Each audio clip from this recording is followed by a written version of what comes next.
You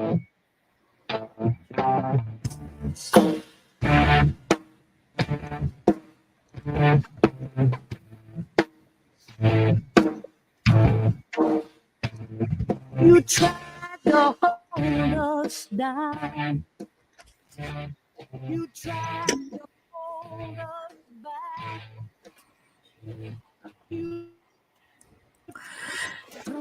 Hello, everyone, and thank you for tuning in to Rainier Avenue Radio. This is the You Can Make a Difference show, and I'm your host, Mac McGregor. What we do on the You Can Make a Difference show is we talk to people who are doing positive things to make a difference in our communities and our world. Thank you for tuning in. Boy, the weather's gotten a little chilly, but hey, enjoy the sunshine, folks. I always tell everyone any day this time of year I have to get my sunglasses out is a good day in the Pacific Northwest. And I want to let everybody know that the state playoffs, we're going to be broadcasting tomorrow at 2 p.m. Garfield versus O'Day at Memorial Stadium. And then at 5, Eastside versus Kennewick. Eastside Catholic versus Kennewick. So tune in and cheer the kids on. It should be a lot of fun. Or if you can bundle up and go out to Memorial Stadium and see them. So today we have Dr. Sarah Faulkner on the show, who works with Humanities Washington, and Humanities Washington is an amazing organization that I think many people just don't even know that they're there and what they do. And so I want to share with our amazing audience so that you can attend some of the events they host because they support the arts and education in just amazing ways. So I'd like to welcome to the show Dr. Sarah Faulkner. Hello. Thank you so much for having me, Mac. It's great to be here. Good to see you. Thanks for being on the show. So, there's a lot of people I'm sure listening that have never heard of Humanities Washington. So give us your elevator speech about what Humanities Washington is. Yeah, absolutely. So Humanities Washington is a nonprofit organization, and our goal is to provide free public programming within the humanities all across Washington state. There are a lot of nonprofits, as you say, that serve the humanities and the arts, and it's a big part of our mission to make sure that we are in every corner of the state. So we provide a variety of programs. You know about a couple of them, but I'll tell folks at home about them. But we really try to do sort of a wide variety of audiences, working with children, working with adult programming. So yeah, I can go into more detail, or we can kind of have a longer conversation. Yeah. Well, tell us about the artist part, because you have, I think, do you call them resident artists for Humanities Washington? Yes. Yeah, we have a variety of programs. So we do host the state's Poet Laureate program. So we always have the state's Poet Laureate who travels around the state, inspiring a love of poetry. We also have a variety of programs with artists. One of our programs that is a collaboration with Arts Washington is called the Heritage Arts Apprenticeship Program. And that program is fully defined to help people pass on traditional arts. And these are art forms that may not have traditional support or funding from arts organizations, but it's a lot of dancing, cooking, visual arts from various cultures around the world that now have their home here in Washington state. So we work really hard to provide funding and opportunities to pair a master artist with a new apprentice so that we can keep these traditional arts alive. And how do you choose, the poet laureate and the artists that you work with? That is a great question. Both of those go through quite a rigorous application process. And both of those programs, the Poet Laureate and the HAP program, Heritage Arts Apprenticeship Program, are collaborations with Arts Washington. So almost every state has both humanities and an arts commission, and sometimes we collaborate for those. We're really always looking for ways to be present in as many communities as possible. So I know that it's always looking for the greatest diversity and geographic diversity as well as identity. So looking for folks out on the east side, the southern parts of the state, outside of Seattle, where we can really help keep these traditions alive. Yeah. And then you have a speakers bureau. Tell us about that. Yes, absolutely. Speakers Bureau is my program. So I'm a program manager at Humanities Washington, and I get to manage the Speakers Bureau, which is just a fantastic program we've offered for almost 40 years now here at Humanities Washington. And the goal of Speakers Bureau is to take folks who have expertise in an area of the humanities. This could mean that they are academics. We have UW professors, WSU professors, or they are tradition culture bearers. They're folks who have a particular knowledge or expertise that the average Washingtonian does not have.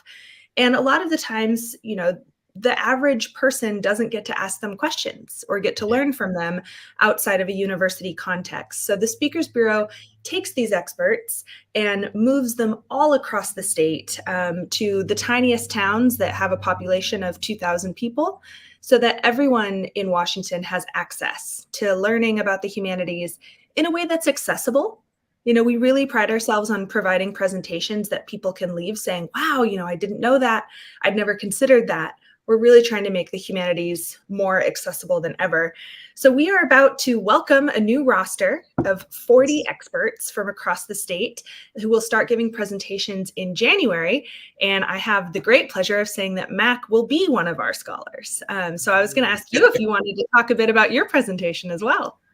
Well, I'm very honored to have been chosen, and we'll talk about that vetting process because it's pretty rigorous as well to pick your speakers for the Speakers Bureau.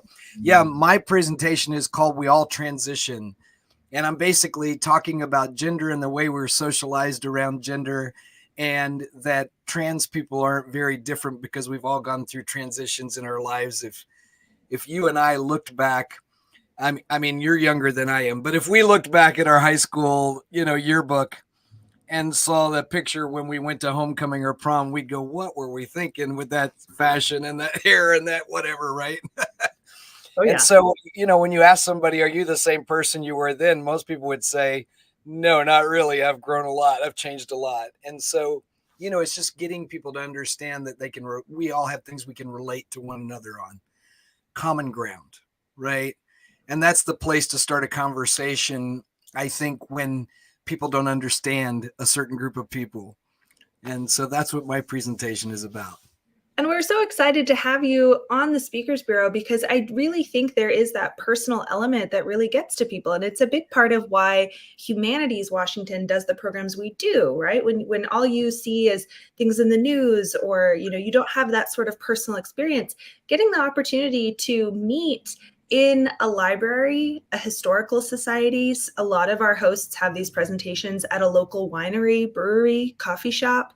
Just having the opportunity for people to gather and to disagree politely, depending on the topic. We always welcome new perspectives in good faith, but I think so much of it is having the opportunity to have a conversation with the folks around you that is inspired by and guided by an expert. We're not trying to ask people to discuss these topics, just by themselves, but let's bring in someone who can provide some education, but also be a respectful facilitator amongst people who don't always agree. Right. Yeah. And that common ground with people that are different than you is such an important factor, right? I mean, one of the things I said a couple of weeks ago in a class I was teaching on gender is I said, many of you, this may be the first time you're meeting a transgender person in person, right? That you know of. I always say that because you might have run into someone that you didn't realize, right? And I said, I'm sure you're wondering, what does a trans person do when they go home in the evening? Guess what? I have to walk the dog, take the trash out. My wife and I have to figure out what to make for dinner. Same thing you do. Exactly. We have that. Yeah, it's like realize that there's so much we have that is the same, and the things we want out of life, to feel safe, to feel supported, to have housing and our basic needs met, right? We all want the same things, really. Absolutely. And I feel like our three goals for the Speakers Bureau program, as we're looking through, we have, over 100 applicants every year. There's a couple things we're always looking for. And it's that folks, when they attend these 1-hour presentations, will learn something new. They'll consider a new perspective, and that they'll feel like conversations sparked with the people around them, or that they're going to go back and exactly as you said, like, wow, I'd never considered that before. Or like, I've never thought about this identity as something other than, something that's put on someone rather than a part of their lived experience that includes walking the dog, doing so many different things. And I think when we see these evaluations from audience members, it really brings home, why we put on this really large program. We've had people say that these programs are their lifeline to new ideas. They might live in an area that doesn't have a university within 100 miles. It's insular. And the opportunity to have someone come in with this wonderful knowledge and such good faith, I think, is something we really pride ourselves on, of like, let's facilitate these conversations in a way that everyone does feel welcomed into the conversation. Right. And tell us, like, in the past, you do a 2-year program with your speakers. But tell us in the one that's ending now, tell us some highlights from the speakers that their term is about to end at the end of the year. But I know you probably have some amazing reports and stories from their talks. Absolutely. We've had such a wonderful roster of speakers, a challenging time for them because they came on right as COVID started. So they actually transitioned to online presentations primarily. And that was sort of the first story, was people still having access to this in a time where everything was so unsure. One of my favorite things from this current roster is just the wide variety of topics that we provide, trying to work through societal issues, societal constructions that we think about: identity, gender, race, class. We have a lot of things about how do the humanities help us understand the people around us? How do they help us understand greater diversity? And then a lot of really fascinating history talks as well. I just was able to attend 2 presentations in the past week from the current roster. One of them is it's called Whiskey and Wiretaps. And it is the history of Roy Olmsted, the good bootlegger. And this presentation was great because you learn history, Washington State history, that I didn't know. But I loved how our speaker, Steve Edmiston, talked about the importance of reconsidering even our conception of crime, right? This was a crime to be importing this whiskey and selling it, but it was under a law that wasn't very popular. And Roy Olmsted was a guy who said, absolutely no weapons, absolutely no violence, which was quite contrary to the usual practice. And so I loved not only getting to learn something new, but, Steve really encouraged us to think through when we look at historical figures, when do we consider them good, bad guys, good guys, anti-heroes, morally gray? And a lot of that depends on our modern context. So that was a great presentation. We also, and I saw the photo pop up, thank you for that. We went to a wonderful presentation by one of our speakers, Deepti Agrawal, and she talks about the ancient art of Madhubani painting, which is an ancient Indian art primarily practiced by women. And she sort of walked us through the history of this art form, what it means, for the people of India and particularly women. And she's going to be returning next year to give a new presentation specifically on how art can help empower women and children. And I think what makes this presentation so moving is she brings her students, her high school age students, to show their art and talk to the audiences about what it means for them to connect with their culture, their heritage in this way. So it's very moving. I always cry whenever I see deep presentations because they're so inspiring. But those are the talks I've seen this week. We had great talks on, I think, things that people don't think of as humanities topics quite as much. The ecological recovery of Mount St. Helens was really popular. A great talk on atomic Washington that got really popular around Oppenheimer. We just had great ones, thinking about gentrification across Washington State, thinking about Asian American identity and comedy. So we just had great topics. Yeah, it's such a variety. It's a lot of fun. And tell us about the little corners, because you mentioned that there are a lot of cities that are not, they're 100 miles or more from a university. So, we are really spoiled in Seattle, right? We have access to all kinds of presentations and speakers and art and music all the time. We have this great art culture here. but when you're talking people way out in Yakima or wherever, I'm just Yakima just came to mind, but they just don't have the same access that we do. And how important is that for people? It's incredibly important, and I think it's so important for communities to be able to bring what they need. And that's really what we've been hearing about this upcoming roster. Some really small rural libraries want to bring a history talk. Others want to bring a talk about, reckoning with race and identity because their town needs that. And Humanities Washington has, I think one of the best parts of the program is that all of these programs are free. Anybody can attend completely for free. And that we support not only the scholars with a speaking fee, but also with covering their travel, because I think that is one of the hardest things is even if a rural library could afford a speaker's fee, they have to pay to bring them, 200 miles east. And we've really found some great things happening. One of the stories that came to mind is up in Concrete, Washington, about an hour and a half north of Seattle. They'd never hosted a presentation before, but they've been working through problems of gentrification. So they saw our roster and that we had a talk about gentrifying Washington. They got in touch and said, hey, we're a very small town, but is it possible for us to still host this? And we said, absolutely, we'll pay for everything. The professor came over from WSU, a long journey across the state.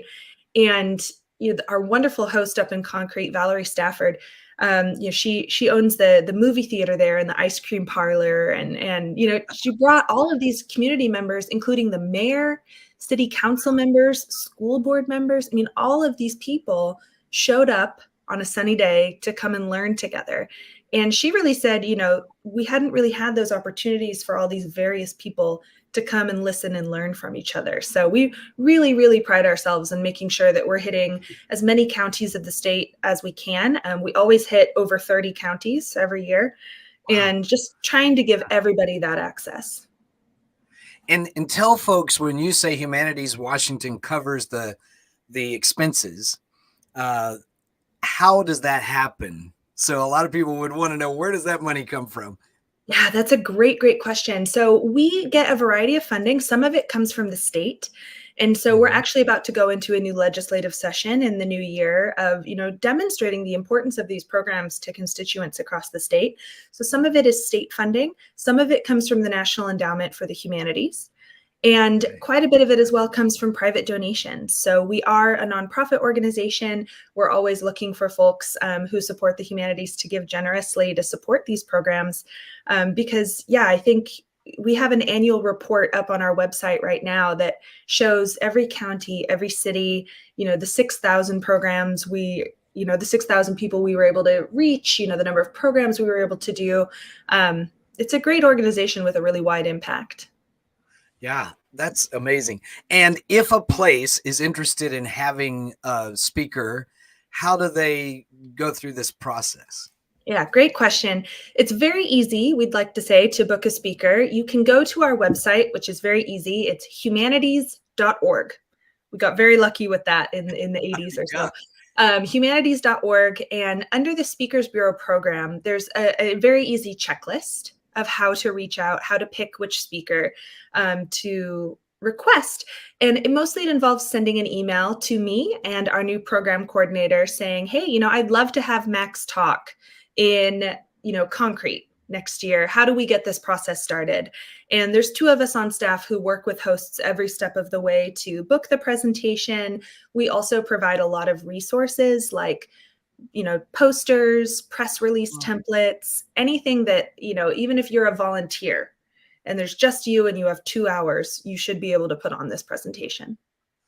And what kind of places are allowed to host these presentations? So any nonprofit in Washington state can host with support of our funding. So our most common partners are libraries, for sure, museums, historical societies, and affinity groups. We also provide free presentations, completely free, to all Washington state schools. So presentations in the high schools, as well as all carceral institutions. So especially if anyone's listening who, has family members in high school, all of these talks are completely free for high schoolers. And as you said, we have a lot of artists to offer when schools are looking at, needing artists and not having support for art programs. Any school can host these completely free of charge. And when you said before that some of these events are at places like wineries and breweries, how does that work?